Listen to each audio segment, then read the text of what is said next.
Hello, good evening. Welcome to Northeast Window. Northeast Window na sandokstaba Northeast Talukta Jan MAIBAM na taramna okchari. Matam gi tholakpa tongan be isu singi matangda khananena ba semzariba platform Northeast Dialoguing as thamzariba akhanaba topic di violence Thadoklaga Furup Masel Ekaikhumnaba Thamduna Apunbagi Saktam Sagatminnasi haba wafamasimak manipur yauze governor oina thawbubiriba Ajay Kumar Valana phongdokibani hariba wafamase ngarang khoi India da constitution chatnaba hawkiba numit ningsingba oina India pumbada pangthoknabagum manipur dasu MSFDS da hariba palanthauramasi pangthokiba matamda khoigi manipur gi governor na wafamse phongdokibani mahna phongdokibise mapung oina khoigi toiba conflict sina maram orakanda khoi Furup Masel gi marakta yengthina ba lairiba sigi filmse kharada orabasu hanthanabagi damakta khoigi lamda Sigi Miam, Koi Maru in Hoglabi Hassan, the focus Piraka, and the Hassings in the Indian Constitution, a Piriba Chatnakangon Singse, Koi Ngakna Jalakanda, Furup Masel Gilanari Ba, Kogi Machin Manao, Ebagi relation, Habitarimasi, and Manabu Ekaikhumnaba Lakanda, Koi Kana Jena Basit. Tokhanda bida Apunbagi Saktam Sagatminnasi having unity or minasi having Potamakak, Fongdokiba Masi, Kogi unity or minasi having poside the Moktongan leaders in the Sudama Fongdo Posulake, but Adabu, violence Kitavak Chatari Bisikana, no Habesni Miam, Punakangnar from Makani, Masai Zaneko governor na Miam Doina on Chalag Apple to Bagi Potamakak Lak Bakogi, Lady Ba PR government, the governor na Chalaiba government Namaka Oigari Masida. Magi side gi sutongan be staff sing locally but adu effective amaka oi dabagi pot amakak lakpa maduna koi miam singsna kari phongdok ni ba kari apam ba haini ba habedu pot ni masida magna phongdok ke ba wafam sida koi gi khanane nana baninga sigi waina puchari ba topic se khanane na bada saru yabina bai koi gi studio da lengshi duna laibir ba expert panelist myam ta saktak chage Ahanbada Ekaikhumnaba chage former acting chairperson Manipur Human Rights Commission Pabung KHAIDEM mani Pabung Ekaikhumnaba chari. Thank you. Anisuba panelist advocate Oibiriba Oza PUYAM TOMCHA Ozabusu Ekaikhumnaba chari. Ahom suba panelist Manipur Pradesh Congress Committee gi spokesperson Oibiriba advocate Dr. RABI Khan Oza RABI bisu thakapa phongdo chari. Ahan base Pabung dagi maglak charge Pabung gi oba opinion da kamaina yengbi khoi governor na phongdo kriba speech thabe tare. Kogi masisu apel makhala makhangni miam da khogi miam gi wakhalon da lairiba hozik yengchina bagi wakhalon se thadok pirakan da khogi unity ominasi khogi violence ki thabak se lepa kan da khoi punna Apunbagi Saktam amakha hana lermi ba du maina sagatminnasi habagi apel amakha miam da ni mangna tawrai base kama yengbi pawo yam phajaba topic ni governor address before the public miam mamangda governor na Constitutional Day 26 November 2025 ta 1949 gi 26 November da Constitution adopt tawgiba adigi ningsing ba numita haigibani chamna harabada governor address assembly session chahi gi hobada mage address amapi adu loiraba kanda madu semdok ningba sadok ningba hapchin ningba yaningba yaningdaba house ki members sing digi kawi adu ki chamana bada public te piba address amani yes assembly matinate public te piba address sisu public address system da public ki discussion da musigi be magi channel asida denari bise governor na ngarang miyam da pigi ba adigi matang da akhoi masi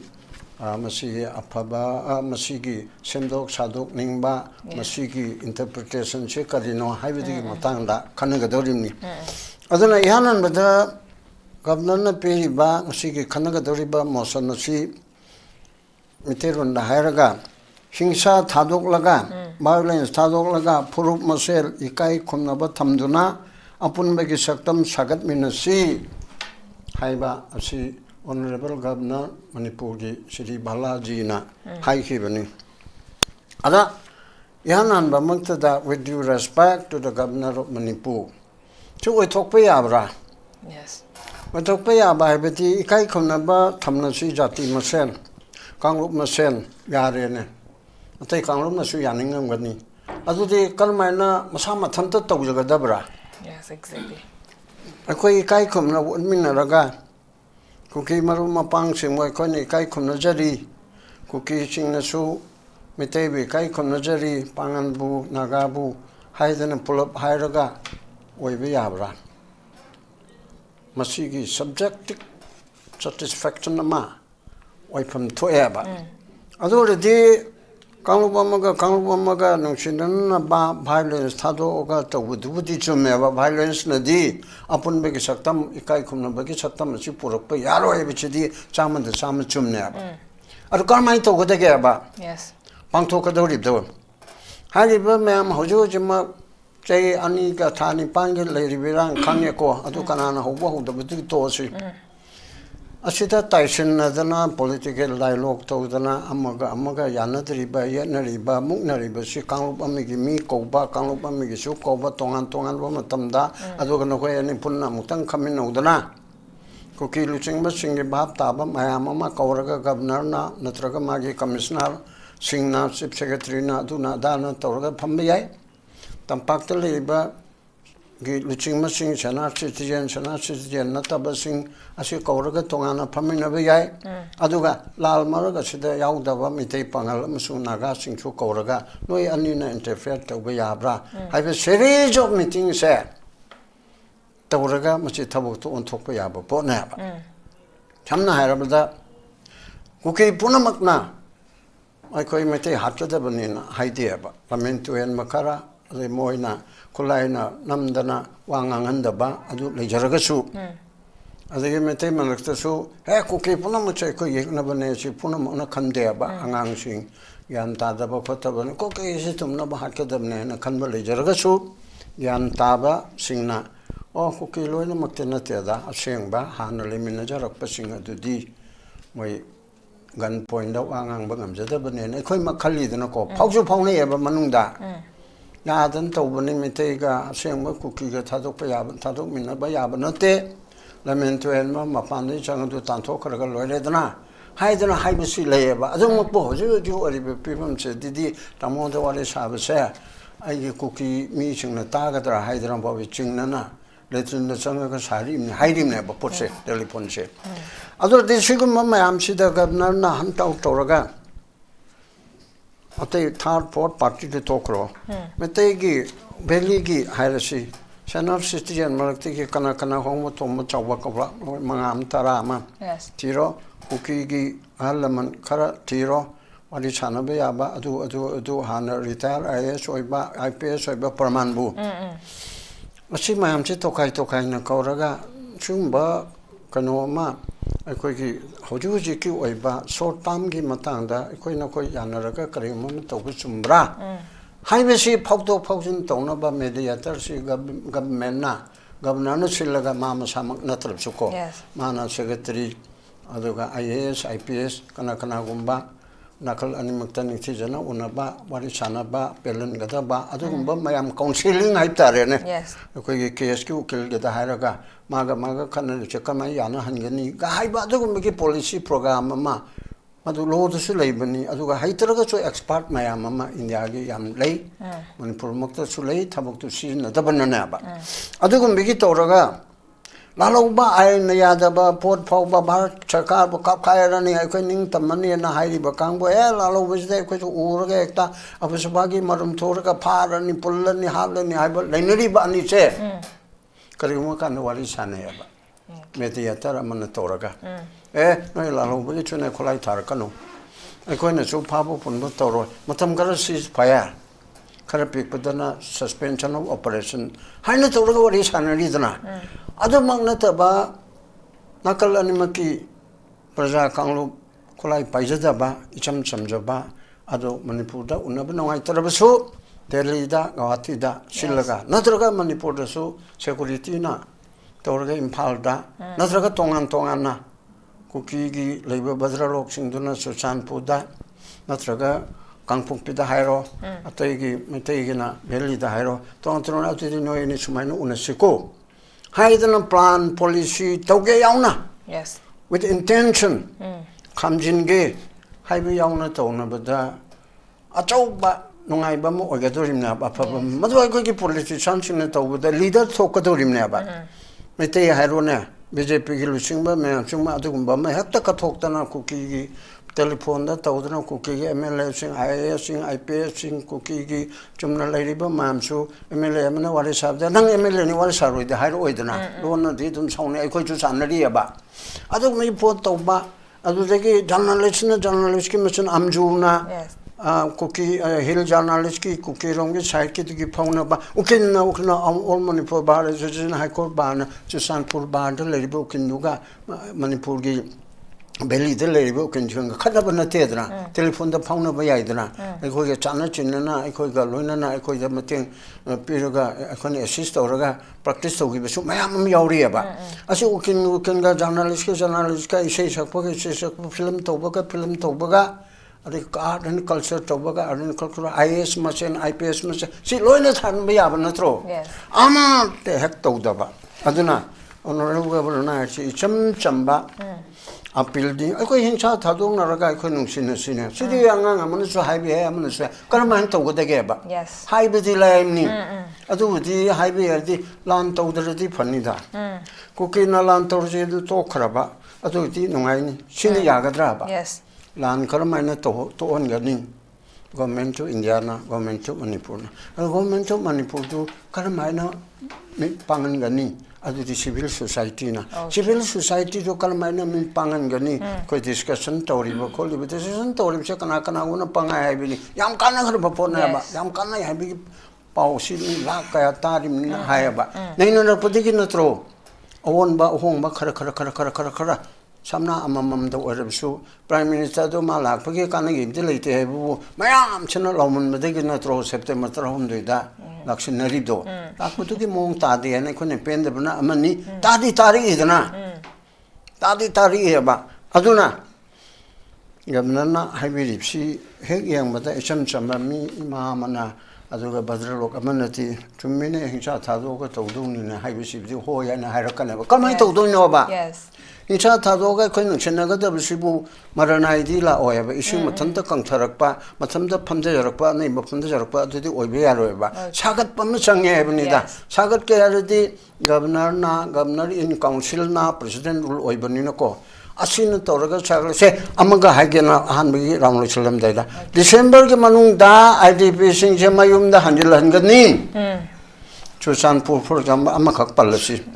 chusanpur gi lising tare chama leramadu yum lising ani ohum oramgani ko yum lising tare makte oramoy lising tare ke chama na lerami ba mitei population du gi yum lising ani ohum du sanana bagi kari thorang tore yum sanana ba uwa adegi kano jinga adegi lam onthokpa chawbagi lam na kalai de kalai bhogno mandop lekai gi na kanana lerami adegi pata number aduna kana ge na mage kayam pak chawi kara hendo en torse ondana khotana thorang tore haiba ma ude lo na toram gadra lo na toram gadra sumande mapam du on bu udriya ba adegi security arrangement kam dore hekto tharo pa chalaga leige haina haiben da dolai thabi da mukta ke chuto da jangan no ne thingim ni na ko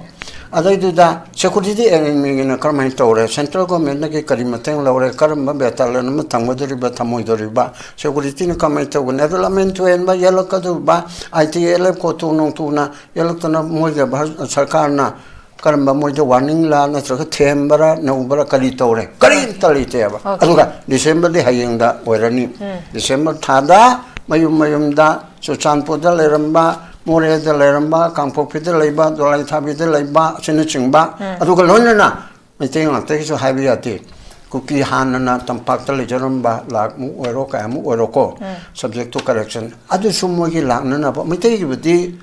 miteng gi civil society karina khara komtho eko moi la pada airport cha ke bida thing malaite aduga kuki nupi mchama aircraft ama sibida ko okani na ko komina bau tawje moina thoksabi da baiwani mitei na di ka yela roeba adun moina lakpadana moisu ki dana bakari tawbini aduga mitei na chatpadan kari tawgani haiba adugumba mayam ama sem sabado si chatari si holena 1 2 3 4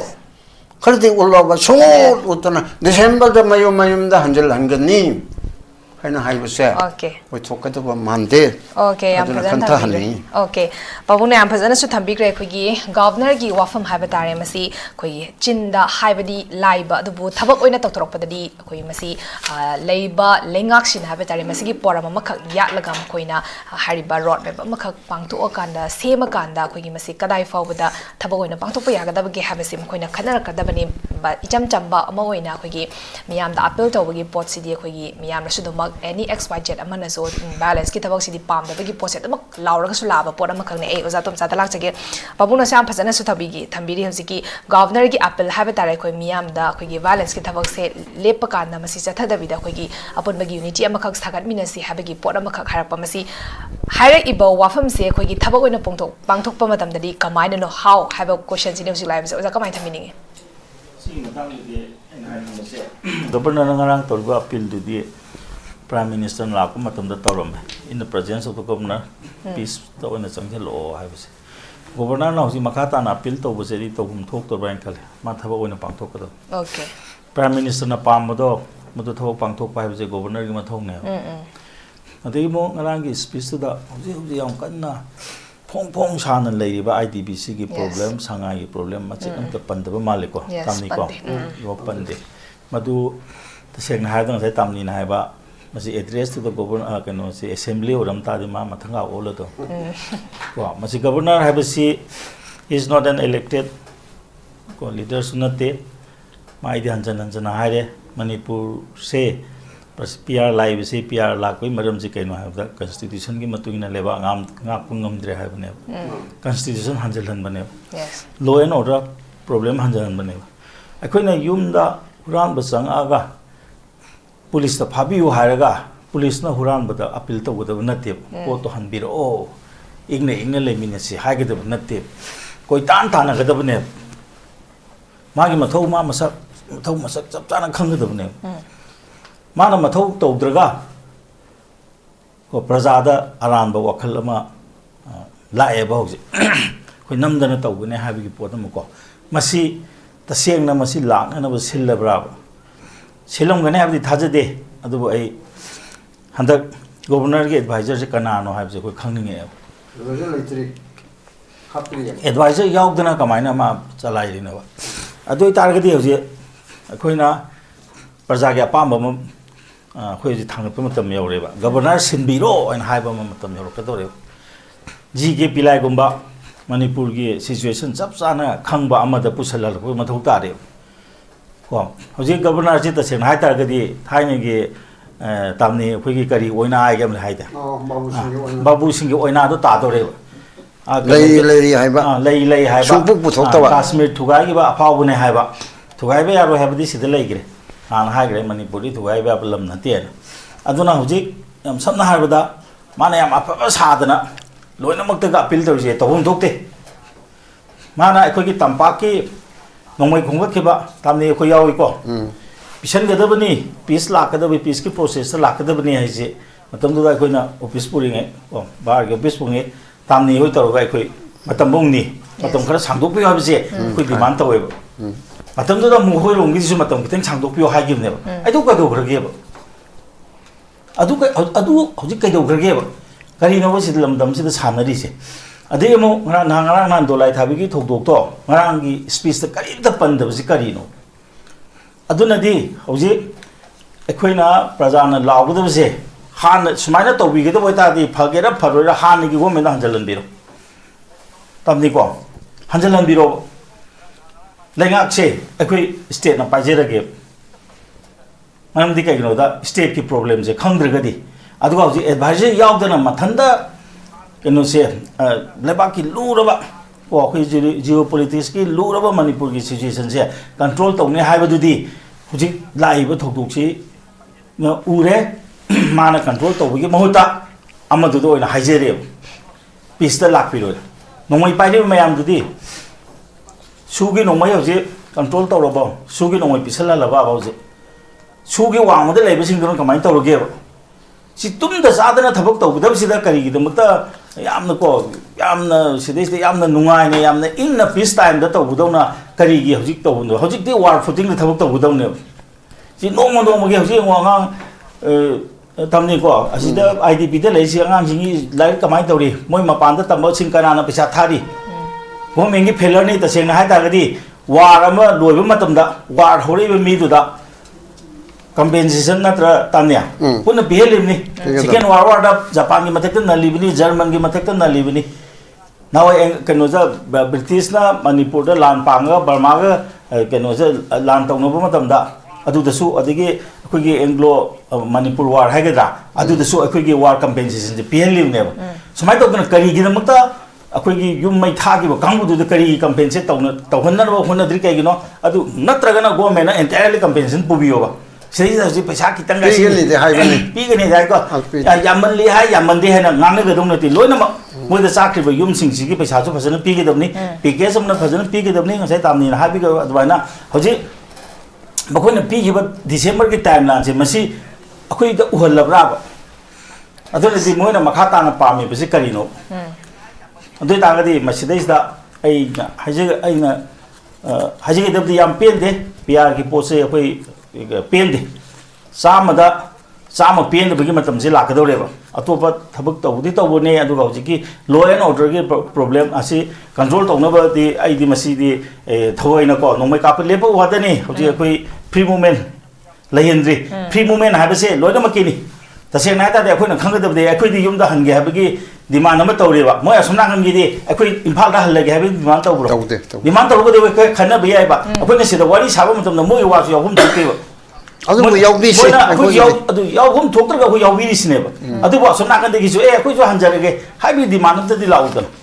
natra aduna sigum ba gi marak sida akhoi bu ko akhoi gi yong na tan yen ba tong na ye la ga akhoi ani mak se lo na mak loi salang ge ba wakal ma lai re ba ha bi ching na ba lai re adu hoji ki lai re ba PR gi format che masidi yam pendre adu masi yam thuna improve to bom changi matik sa ba advisor ha pa changi advisor gi mutungina ko advisor tanara ga thapuk su to honingi aduna ai ahan ba round da is maina haje okay koi gi PR lenga ki wafam se de koi mama da gi su ma khanera ga sula bani koi gi praja singna presidential gi lenga ta gi thamu ba expectations sing se koi gi mase reality di yang pa matam da khra khaji khena ba na mar mora ka da koi gi PR lenga si pam da baduna popular government ama khak se sembiro ha ba gi demand so dum tawra ga sulai bani November fa ba gi manang da same gani ha gi bani du November di loi ga da re last week of sala bani du bo ji fa ba gi oina kari gum ba amat ta di u ba di fangdri du ga IDP gi matang so koi December fa ba ha gi bani face ahum thokna mayum da hanjalan gani hai ba gi pot ma khak so ha gi bani madu so hoji fa ba da kari gum ba amata akhoi gi thabak se paikhalak pa gi pose u da ba ha ba tare ai mathang se ozara bidala se ge oza koi gi hari ba koi gi governor na miyam da tori ba appeal ha ba tare mase thabak oina on thora ke hai tara ga de koi gi amna sincerity amaga loina na thabak to ba leader ma khak di chang dori bani but adubu PR lenga sida di governor na leader ama ki role lo bani na masida koi gi magi makhadra ri ba koi gi hana gi government pai bi ba leadership of the house se function bangam da ba gi pot ama khak sulari bani adu tara ga de hari ba prajada tori ba appeal se just akhoi gi wahai khak oiraga to ko dori ba masi thabak oina pangtok padade dum ngam dabagi situation ma khakta leiga dabagi mawong oi bi man bi bra oza ka mai thamininge Manipur da thamliba hauji governor si masi Delhi na control tawraga Delhi gi sason makhada Union Home Ministry gi makhada makhoina lepkada ba phamgada ba madu khaktani man act to base aduna ni governor na yam chamba wa ngangi se ramdi magi masagi knowledge masagi experience aduga masagi apamba sizinarga wa ngang bangam jadi habidu magi yamna simplicity oiba yam icham jab statement sina ikoi khangbangam meba state asida sahi aniga tha taret nipan sumaina tangdu leita da phibam da leiraba sigi sida haujikta yamna thiengaga mahakna hoigi Furup Masel nuksina gadawni violence na kai sukana bapur oi haiba singa saigi mamang du saibi re state amagi head haujikti state sigi head ni haina leibani governor si ado maki wadagi magi machindagi thokpa wani ne laude masi chumnagi matam ngaibagi oina India gi Prime Minister Narendra Modi gi Home Minister Amit Shah gi makhoi gi apamba do sum matam ngai han bagi khoi gi makoina popular government ama sema ngamdribagi matam sida makoigi BJP gi regime si amkana halakpang ngamani haiba tanja do adu yodringai phogi manungi substitute oina chumna aikogi dami ama thambani haina logdaba yade kaigino hai matamda governor si karingba manipur sida namdraba atope state to oiramaba PRC aduga center dana BJP si oiramdraba natragana manipur dana BJP gi absolute majority oiramdraba adu oibata agadi PR gi mapanga si adugmati kangane India gi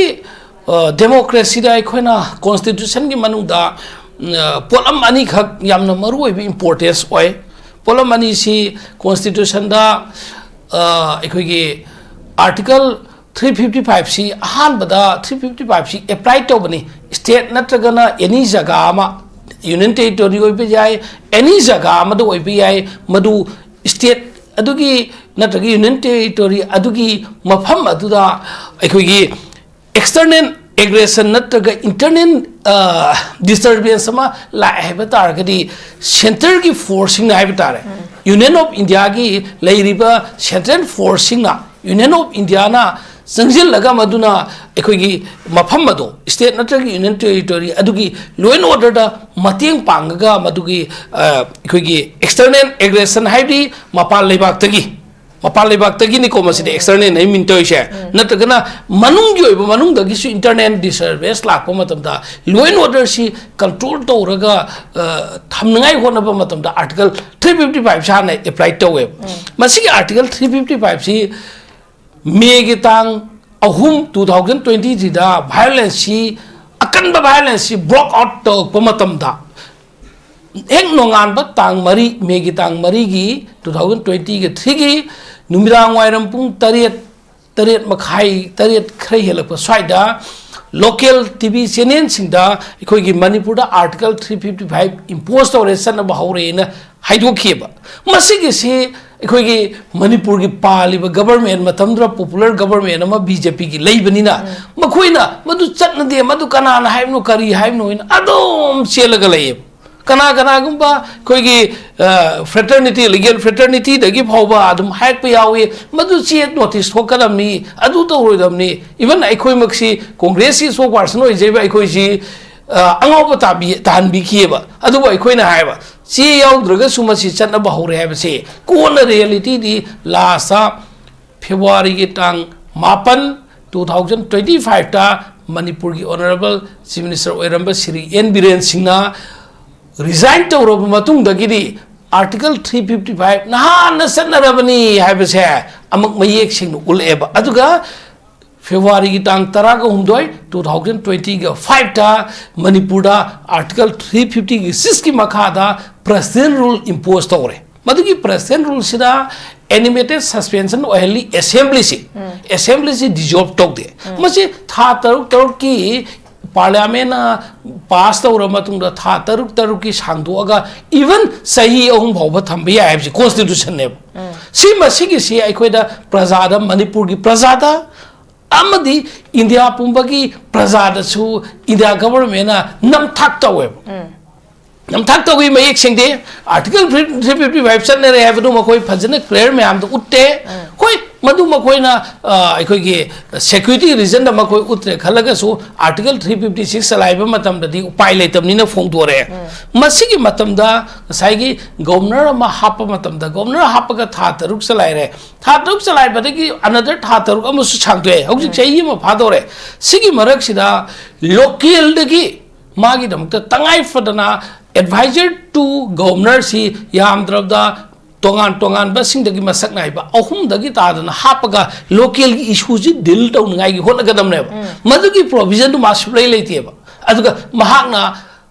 लेरिबो पोची chief secretary से कोई मणिपुर की मपानदे नि खंगे DGP सु मपानदे नि खंगे governor सु मपानदे नि खंगे अदुगा मणिपुर की इशू सिदा करम मोंगदा तौरगा process organisation गदगे इरांग साबसे पुथोकपगी Mohta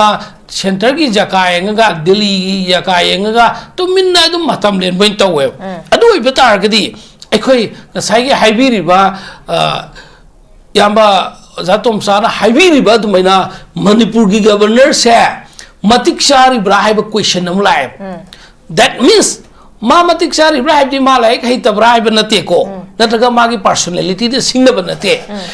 Shanti Purke HYBE तारगदी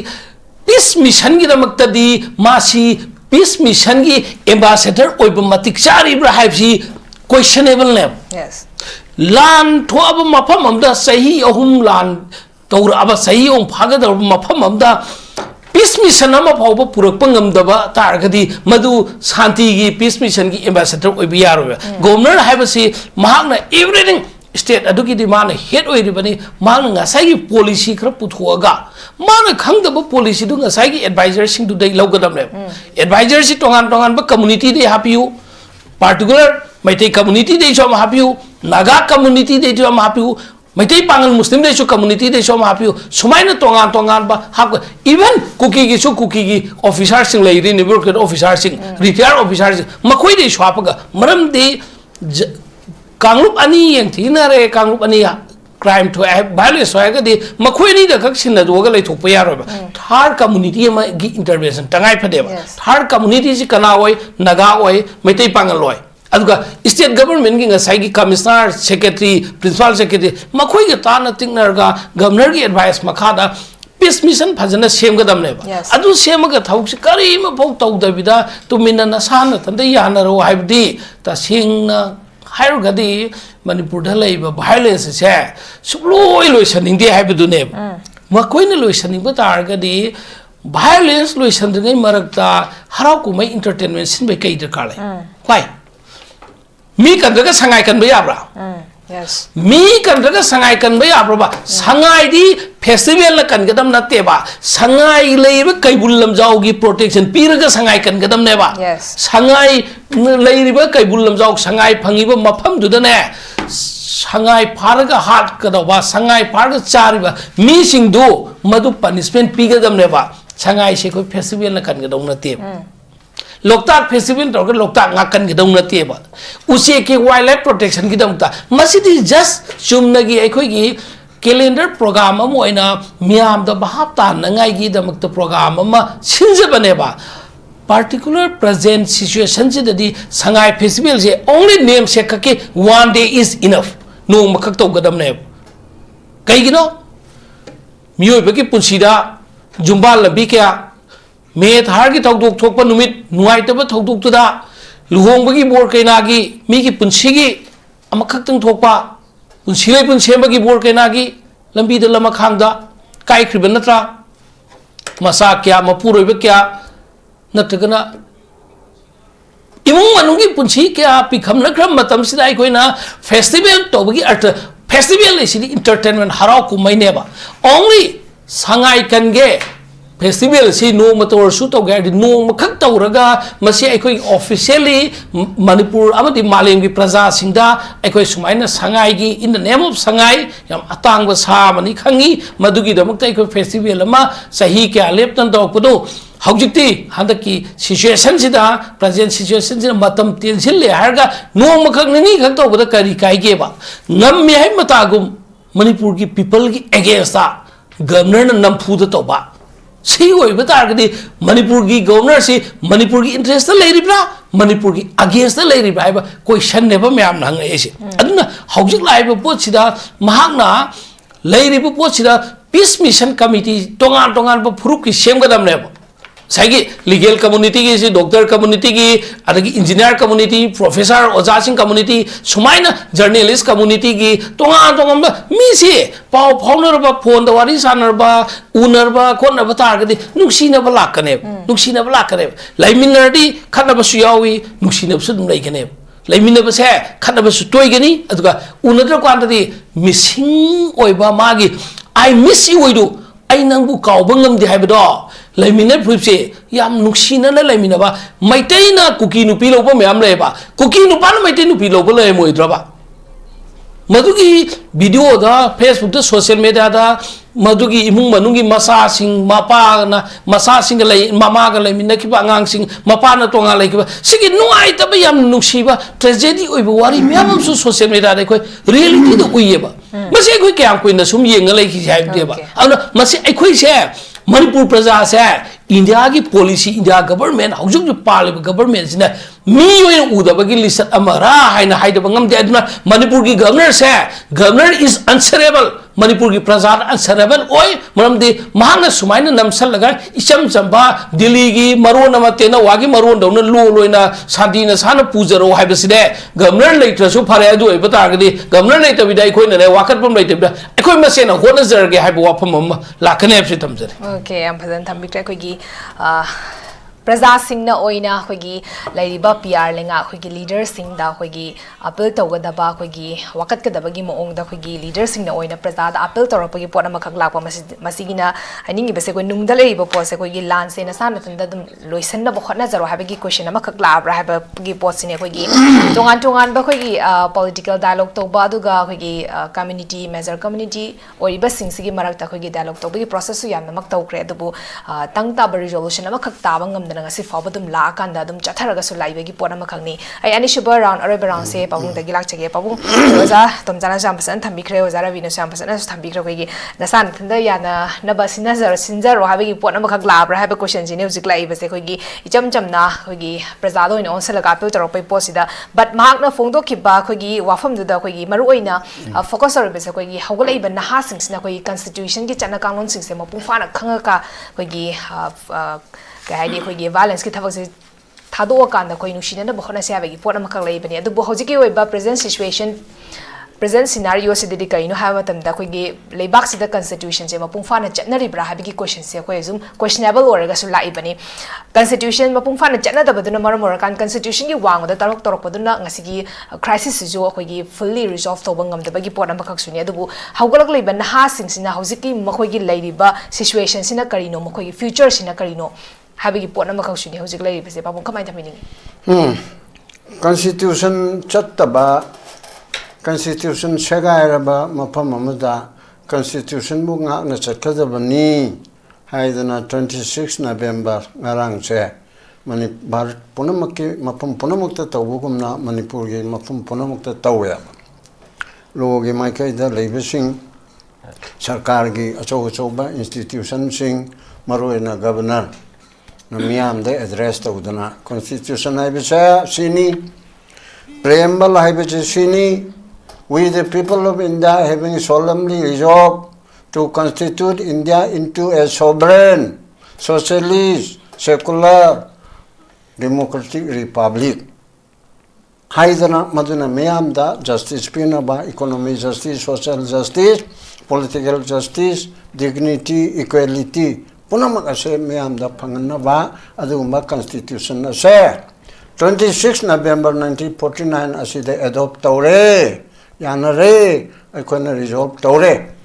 haidana tawraga madu tha kharleraga 1950 gi January 16 bar punamakta chatle haidana constitution chatpa oirimna bako adugumba constitution na da yauri ba asida maru oina Prajagi right,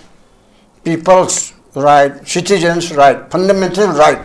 Quite more right, fundamental right. Yes. Right to life, right to equality, right to dignity, liberty.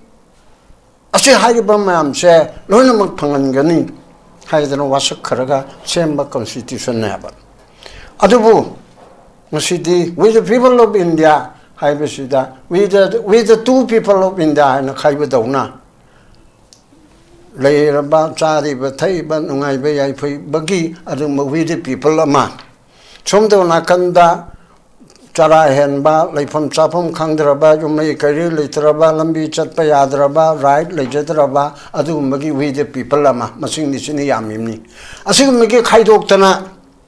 British na angba na Prithvi punamakta joy tauramada India su Manipur su yauna moina leselambada moina tawbase India da adumba British no otpa nei basi pamdre angau sahib sing ot nei butu pamde haidana quit India movement na Mahatma Gandhi na lusingdana adigi magi mamang de hone mi ka thawai thadana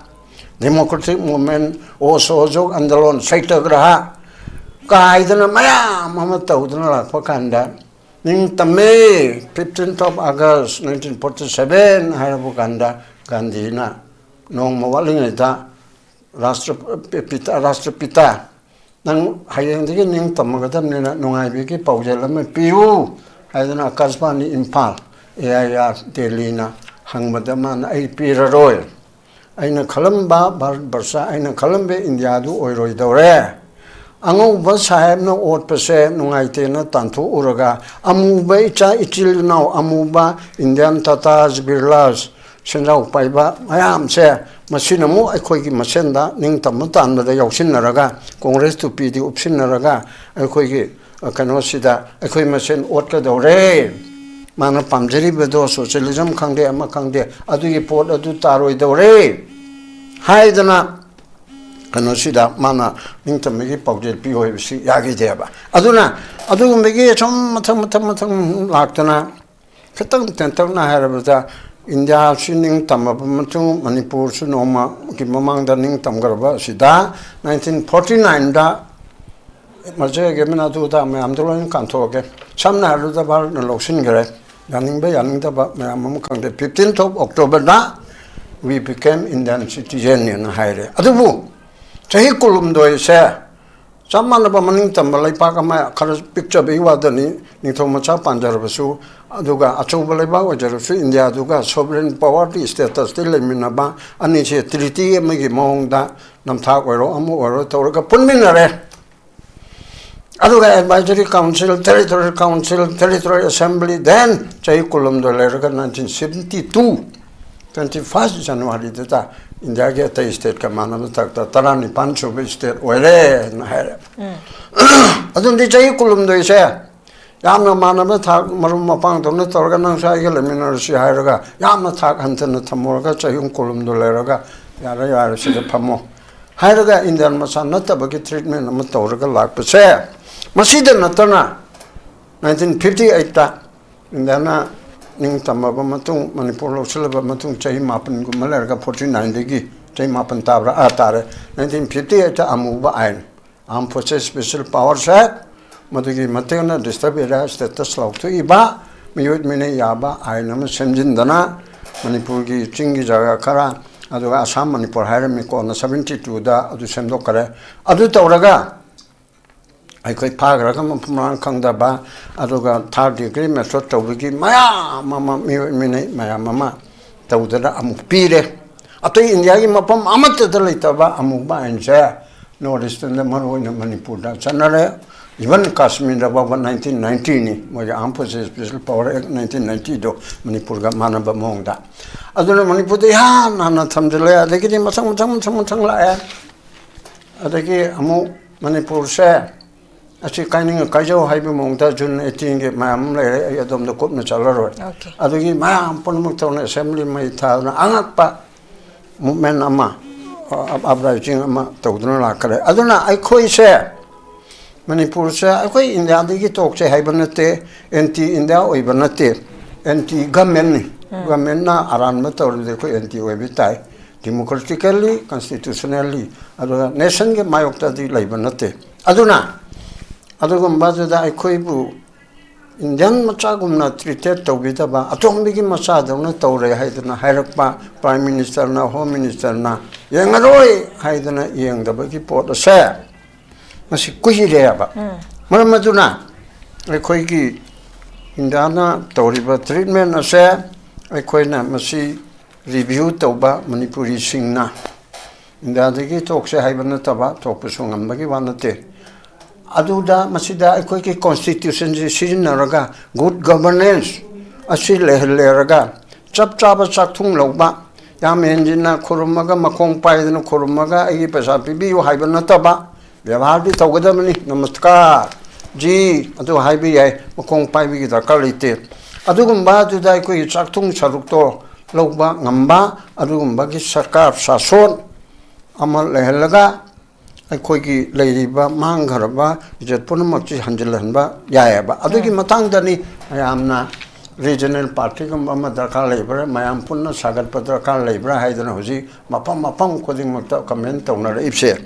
regional ꯄꯥꯔꯇꯤꯁꯨ ꯄꯥꯔꯇꯤꯅꯤ national ꯄꯥꯔꯇꯤꯁꯤꯡꯁꯨ BJPꯁꯨ Manipuri BJP ꯑꯣꯏꯌꯨꯅꯦ ꯌꯥꯏꯑꯕ Manipur BJP ꯗꯦꯜꯂꯤꯗ ꯆꯠꯈ꯭ꯔꯒ ꯀꯥꯔꯖꯀꯔꯇꯥ ꯑꯗꯨꯗ ꯖꯣꯏ ꯍꯤꯟ ꯖꯣꯏ ꯃꯥꯇꯥ ꯇꯧꯔꯣ aduga congress su manipuri congress oyo delhi de chakaraga adu haibu pot adu tawu yayaba adu manu torgadi national party su yayaba bal punamakila padana delhi ki kanu toro manipur gi oibedana manipuri gi bjp manipuri congress manipuri janata dal yu oibe yayaba adu oibangam dargadi dmk gumna iram damsigi apunba north east ki oiro manipuri oiro aduma regional dolama laga political system se semdok payanana ba adumi ga wakalon amada aikoi sagat pe gi mathu ta ba aduna hoji ara pada comment tor pa ma khata ai lo khoni mai khom sorojini kombi amana tawri ramani ji mite gi idp sing se outer gi ngaktani outer gi mp outer kaidori makoi mayum da hanjal hanbada ma na ge hona bam thoktra chumi mp ni mana ngamdaba yai adubu hoi mana hairi bisida loraga honorable mp outer gi kota bimol ga outer ga kabani bimol su to ga ba tawjari outer su khaladi tawhningi tawi tawde haiba domda mot pijaro outer su responsible mp ma outer gi akogi tampaki kendra nipan su represent tawribnina chingi su mayam loina mak tawribnina ma su mikap tho aningi tawrambe ye adugi tu tawhning adugi hena tawhning bana sason pairi ba sason gi leriba representative BJP gi leriba mam se machan achauba role lorega central government da hojiki leriba situation se masidi yam kana achauba role ma with the help of the governor ki matianga loinana center da tawdana hoi akona sakar sema do da kana umna sema ningi de loin to ga ko aseng bai khona pami ba mukti hojikti kege na gombi nga to oirabani na 27 ngai ga do bani na to ngai dri ngai chida majority ni hairabani na phana phatara ba so amu tor so ai khoi oi bai chai chu do ai gi lamen bai cha do madu Furaga wara aga nang seba tawne haiduna tawhanbagi type tu da aikoina government se masi BJP marukte ki semdaba yadabanina anuba man tawraga semani assembly di korani assembly da khana bahai bisi da aikoina MLA singje pangun hunbira biso opposition gi yauri adu individual in a line la chaibe yauri assembly sidadi maya pros and cons si thamba ngamidana adu baudana miyam gi Grivansi tan na ba pot amati oina ba assembly anira hom nakti leini dana adugumba pot ama aduga hojiki bi kanogi bi khoge president rule gi government asidadi Ramdas ko ba mapangi mi mana ai yumda seba to yumdu chalai banina mongonda phuru ba kanda yotum mamada chumna khubana sum tharu ba tarane suleng leng roi da ba ai gi ista isu okte hariba BJP harisini ko praman tawrage mun parge damni aduda kone chaidana ngangdana hai nanga chisi tawna chak thongo ni prajage tu tawne hai na wain thoda dana khara da ina kaun tawrage di aikoi mayamna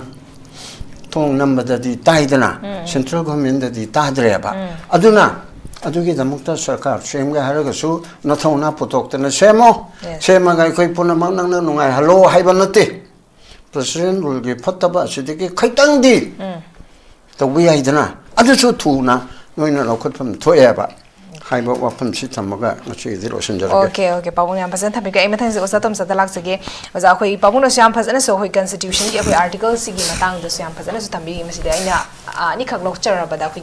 Article 21, right to life, from the Article 14, Wigi, Logim Yang, the Japmana Gadavani, Havigi Porse, or Zanasunga Samamado Tambiki Baki, arm surrender, Obagi Matang, Madu, Okogi, my day is tied the Gidi, learn about fully, who surrender, Hogi Pikaki Bagi, Ponamakakle, Adu, Cookie is taking a sea forward. Masi pikataba karigumba amatawa hainadana ngasi fawda dum lakpagi pon amakhasu leibani masida constitution chatna ba haukiba numiti palan thoram toribat adabu manipur da khogi leiriba khogi manipur iram damsida habe tare lamdamsida masagi maramdamsida akhoi hingbagi hak se lerakta dana akhoi refugee orakanda akhoi saidanga akhoi lanjenaraga leibagi pot amakhak leibani adu itaragadi hauzik assembly dissolve to basuna dri animated suspension da leibani but adu itaragadi akhoi leiriba PR linga ki akhoi leader oibiriba akhoi governor na akhoi praja sing da onsalakanda akhoi appeal oina taropagi posi masida akhoi ngasai ozara binesu haikiba da maina road map amakhak yalakanda akhoi PR linga shina akhoi si fawdi toromi habagi mahakna palinge batamsida habe tare si fawdi toromi habagi pot amakhak thambirambadi yamna mak tangai fadabagi pot amakhak ne dubo masisu adubak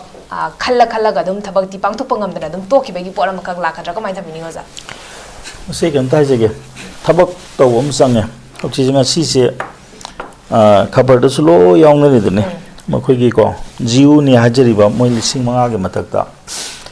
Israel da pura ne harisine ba ko adoi tagadi governor na makhoi gi maming matha do lobiro moi kem am da thambiro bo se irang se yahol no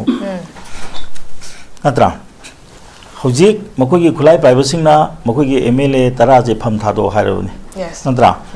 adugi do thado hangadar bra natraga thado haiba maksisu ain gi wangudani yes thadok to bana tongan ba ni ko ta sengba hai ta gadi kuki MLA tara di matak da ngasi bok ta kari gi action log do bana na khoina hairim ne adugi action do hojik ti moi mase longna bu dong na tawra ba ne tawra su ma do ain gi wang da lak pani na adu su governor na kari gum khar di tawbiyo similar ko atopa mana hojik arthur gi matang du di arthur sorry outer gi MP do adugi matang gi di kain ham da outer gi MP si mi gi kuki mayam handak ti mokoi gi kaino thado oro akoi mawon da pura support tor ne to grom ni na hojik gi MP du na di akoi gi IDP sing si na khalli bo wakhal du ma di ai di mado lakani haina khanbiru no na haininge man di mi gi di mokoi gi da mukta thokraba mi mane yam samna haibda mokoi gi kuki gi champion ne ba hojik gi MP outer gi se parliament ta wangange akai to ina tana kai ngang der ko che khoi kang khang ner wan aduna ne hoji akhoi gi ne aden de khoi ko no kumbio adu state ade kan tai ji ge ba sigi se matang lai dana hari ne ngasi ba uda jiri si outer natro jiri da mi angang hatu da ma kari ha ge si tobum thok to ba pot khar tawri ha ba ko hai na koi gi inner se mai ma party na te inner gi MP ne di khar ngang jeri parliament ta ngang der su ma pam da ngangi ngang mai di khar to mai gi jaga ma ti na te adu da ma to jeri kari gi outer gi der ma ta min na sum lai bana do ji ti ma thwai nuai te na IDP na hari sing se adu na hai se moi di khanbiru na hai se adu na jam sam na ba da manipur da law and order problem se si ai na ha si ne constitution ha si ne ha se ma si mathok se ka nan ha da PR gi mathok ne popular government am lai gadi machine ngammaroi ngamsu ngamdre hadina moina mok paisen gi natra adu ne bai na haji do adu eda gadi tokpiro hani gi do phatra su phatna mo hanjan biro hoi yeng nazara ge natra aduna yam samna harbada hujiki lairiba IDP gi problem natra adigi hujiki lambi gi problem mokoi gi khulai thado yadriwa akhoi da hoji men manam ta dre nan ge asung ge awanglom da tongnari do khundra khum da tongnari do yemu da noite mathak to moi loi lei re kari tawri ba pochi kari no akhoi gi maite ya ba mayam si tampak si do khoi da ga kai do ge ha ba no loisal la ge hai ro ba sigum ba gi podam kak lak ba dong na tawre aduna yam samna haibada ko mogi lising taruk ki maya dani ko mo ha lising manga something ni adu masam min khangdo loi khang mani puthok pe ro manipur gi irang sida mo ya holon ta sen ha ta di mo jo Israel gi citizen oidoro natra nawa Israel da mo na ada ka sipai ga tane na man lai sindu mo ya yaksal lak tan khosal lak tan sida yam noi ta ba sin nam ui ba koina ko yeng ba ko aduna ko ta sen ha ta ga di ai je India ki part ne na khanbi ragana madugi mawong do tawbiro natragana ekoi gi government se hanjal lambiro ko government hanjal lambiro government le sinabiro si natta ta ga di hoji sidai da khoi ngang ba sak pa singsina di ko khoi tasona thin ba ba do hoji yam thin le ba tason se yam thin je le aduna ma se khang bungam de gi pot am hoji lak na ri sini ni ekoi nei peace lak pa ta ga de khoi hanjan jare ga hai sini si kari ga kai be le gi natra masi ma gi khangma ngambado adugi wangda laktoi na adu asigi wafam je kitang orju ngangi speech da panbi taragadi waro riba sauru poto kita do orju handaba yabane ba adune ba haji se advisor darkar la advisor hakudame advisor yaudana ko one man show oina ko tawbusidi aidi madudi sumuidraina khale aduna taseng hataragadi ekoi moida nungai tabuk su leite yam phaba yam matik sabani haina akuina su logje ko adu wari watai sabadu su yam nungai adu tawbudabudi wari nungai haibuduna di tabuk to ulak ta taragadi natra tabukna yengnaba tabani tabuk ta ngasi bawto utre progress habje nomo gi progress lakadri ne ko adi nungti yengasi kari hongriba hayengna kari hongbang arangna kari to gi baji yenga hojikti sum ko masigi changing adi honga iba sigi matungina punglong ni matungina jagoi sabai na khuji tongna dori ne ko aduna di hojiki पोची की याम fast हो मसे अखोई तौसे होय अखोई रबीना वारोरीदो आइसे यामना वारोदना हाइराबनीको मरमदी करीनो कनमनग्रे हाइबदो होय कनबुदी कल्ले अदु ताजु मदु माइदि हाइबे याबगे मतमची यौरोप्राइन खल्लेबको अदु तौ अदु अखोई लोई रेस्पेक्ट तौजे अखोई को फरजु पत्रजु एमपी हाइबसे अमदबु कारे अमदु कारे अखोई लेकागी एमएलए सु लमदमसी एमएलए नि नत्रा अदि कॉन्स्टिट्यूशन एमएलए सु लमदमदुगी एमएलए नि लेबाक्सी एमएलए नि मसी लोइनमक्सी येंगमिनरगा अखोई थबक तौमिनबगी मतम यौरेन खले अदु तौबुददी अखोइना हाइजगदबदी लमसिदा लेगदरु मीसिंगसे मपानदगी लाकब मीसिंगना को तौरिबो पोसे करिनो हाइदना अखोइना खंगमिनब मतम अमा यौरे अदुना तसें हाइतागदी यामबना सो हाइरंबा बीजेपी ओतागसु मणिपुर की बीजेपी ओबियो हाइदो कांग्रेस ओसु मणिपुर की कांग्रेस ओबियो हाइबदो मदुगी मतम अमदी अखोई मदु यौरब्राइना मदुमाइना हाइजेग ओके खोगी आउटर दगी हाबे तारे खोगी मणिपुर की मपान दगी खोई मणिपुर की से खोगी लेंगाक से ngak पलाई बने खोई गवर्नर जो खोगी मणिपुर की मचा मक्ति नते बट अदबु मणिपुर दा मा की शासन की मखा दौसी से लेवाक से चलाई बगी पोट अम खंगने अदबु मसिदसु प्रजा मियाम न पाम बगी थबक से तौरक तबदुन मरम ओरा कान खोई पीआर लेंगाक तकी सु मखा तना आशा उदबगी पोट अम खंगचुने खोगी एडवाइजर सु याउदबगी पोट अम खंग लेमिने मस एडवाइजर हापिर कान ग्राउंड रियलिटी से फजने एनालाइज तोबिरा कान प्रजा सिंह न पामी बसिना कइनो प्रेजेंट सिनारियोस ने कइनो प्रेजेंट सिचुएशन द करी थोइबगे हाबसी यामना नैनारकान अखोगी वाफम बक्ता फोंदोक तारगसु हाबे तारे मसी वहाई खता हाबे नतबा कोई थबक ओइना पांगथोराकांदा अखोइना तौरिबा थबकतुना सीनी हाबेगी मांगदा थम्मकांदा प्रजासिंगना थाजबा याबगी स्टेप्सिंग लोकलनिंगबगी पोतुनी ए लोशिलापा कंक्लूजन पॉइंट ओजा रवि दलाचगे ओजा अखोगी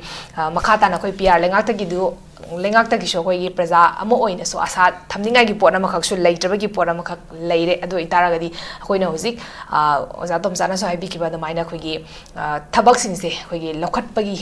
मतंग से अदुक हेलबने हुजिसे अखोगी चाही अहुम फारकदोरबने मणिपुर की क्राइसिस से अदुब हौजे फाउद आईडीपी सिंग मयुम हंजनबगी ngамदबगी पोट अमखक लेरिबनी संगाई फेस्टिवल पांगथोय ओजाना सुंगसाय थंबीगिबा अखोई संगाई फेस्टिवल पांगथोय अदुबु संगाई खक कनबदुना संगाईबु कनगदोरिबसे अखोई मियोइबा सिंगसिनादि कनगदोरिबसे अदुबु मियोइबसे वोक्ता कनबंग ngамदा तारगदी संगाई कलग करी कानादोरिबदो हाबेगी पोट अमखक सुलाइबने ओजा कंक्लूजन पॉइंट ताबियो मसे कोई आन राउंड साइज के मणिपुर की गवर्नर सी दिल्ली दगी रिमोट ना सीजनर को पोट अम खक्तनी दिल्ली सी कना ना पाई बीजेपी ना पाई रे बीजेपी पाल बकांदा कॉन्स्टिट्यूशन सी मथक मखा ओनथोए ना कॉन्स्टिट्यूशन एडॉप्ट तौखिबा 27 नवंबर 1949 दु ngarang पालन तौवेबा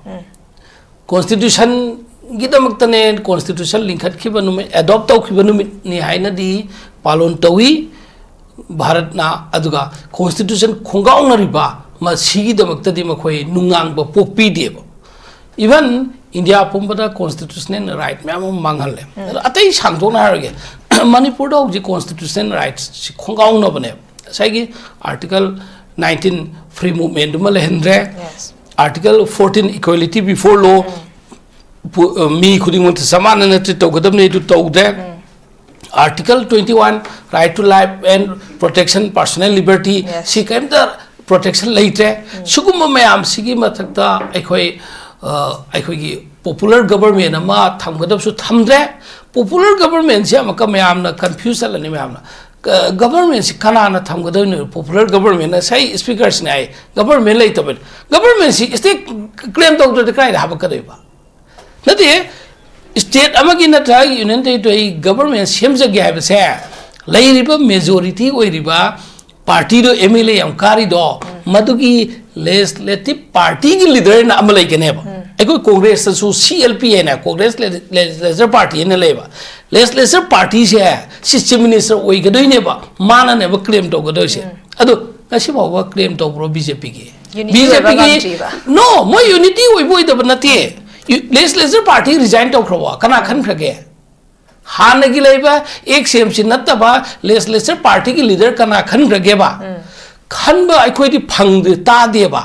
माना मी मंगा लेगेरा कुल लेगेरा यांखै लेगेरा माना स्टेट क्लेम अमा तौगदम ने बा गवर्नर दा अखोई गवर्नमेंट सेमजर के ना अदो लीडर दु ना गवर्नमेंट सेमजे के ने स्टेट क्लेम तौद्रगदी कनाना गवर्नर ना लालो नोय सरकार ओइरो पिरकद्रो 2017 दा सीट हुम्बू लेबे मनुदा कांग्रेस ना 28 कायबा मेजॉरिटी फंगदब से ओनली सीट अहुम खक वालेबा 31 फंगबद सरकार सेमगदोबा बीजेपी ना सुबनगी कुनमाथोय कायबा माना क्या वाली है मतमदा माना मी तरा वाले को कुनमाद एमएलए तरा वाले एकोइना अहुम वाली को अदुदा बीजेपी की सरकार दिल्ली की प्राइम मिनिस्टर नरेंद्र मोदी सरकार ना मखादा हबकबा मणिपुर की governor मतमदुगी Najma सुलातुना BJP na habak pa governor do aduna minority oiba kunmathoi kabadуда sarkar semngai dongta invitation tawwe swai dagi constitution thugai ramne majority da sarkar semba majority ne sarkar semba ki invitation pibai si chatnabi ne ba mase masi practice se adu hey masing yam da bana koi ekoi BJP orga di semga dam ne na kaorga lakpa phoibra chongbra phanbra taorga nampu da sarkar semi du ne ba manipur adwai da dum loi khram ne ba constitution thugai khram ne ba aikoi ki MLA mantri sing china aikoi sarkar par loi re power par loi re harau dun tau khrin mane amaka lak sage ba aikoi ki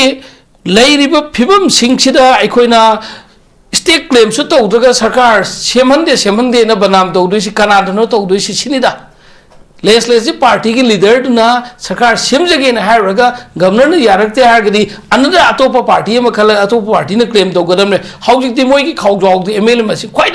चाउंग लेबा कोई ने claim तो देबा anyway सिना अमो एक रजे BJP लेरिंग कोई communion हम ठोकने नुक्सीनबगी वाफम दा HiAce हाइना शांतिपुरक सी हाइना TV discussion दा हाइरगा कम्युनियन ओइबा सुम आइखोइ मसेन दा तंपाकी मी आइखोइ मसेन सुम एंटी कम्युनिटी अमागी माइबदा सुम गांगदी कमाइना मैतेलुन खंगमोइद्रो मणिपुरलोजी खंगमोइद्रो अतोप जाति सिंगसो नदे बीजेपी की आइडल हाउजिक मणिपुर थोइबे इरांग से बीजेपी की फेलर नि इंडिया पुंबदा बीजेपी की फेलर मोइना तौ थवैना तहलिमनी हाइना खंगनबा मयाम पुंबना सामदा साम चुमे खंगबा सिगी मरक सिदा मका अखोई की बीजेपी की एफिलिएशन लेजबा ओजा तोमचाना माहरे आउटर की MP अदुदी कुकीना बोतारगा कुकीना दु तो हाय अदुगी लोन दो हायरगदी पार्टिकुलर कम्युनिटी लेगा आरगदी मणिपुर की मैतै सिना कम कामुना पिरकारी नो हां करे अखोई दी पार्टिकुलर कम्युनिटी द बेस और तौरोइसे टीवी डिस्कशन जे फोरम जे अखोई 9 बजे अखोई दी न्यूट्रल होइना शांति की पाउजेन पीसे साइड कम्युनिटी बेस कम्युनिटी द पंदेब कनान लाली कनान चुमे दो लोइना प्रजा मैम न खंगेबा अदुबु शांति पुरक से आइन होनर गदी अखोइना सुम कक मी लाप यादन ngai की तिंखंग जुम दरगा हाइदि संथोक जंग सोनगी शांति वाइ साना सेना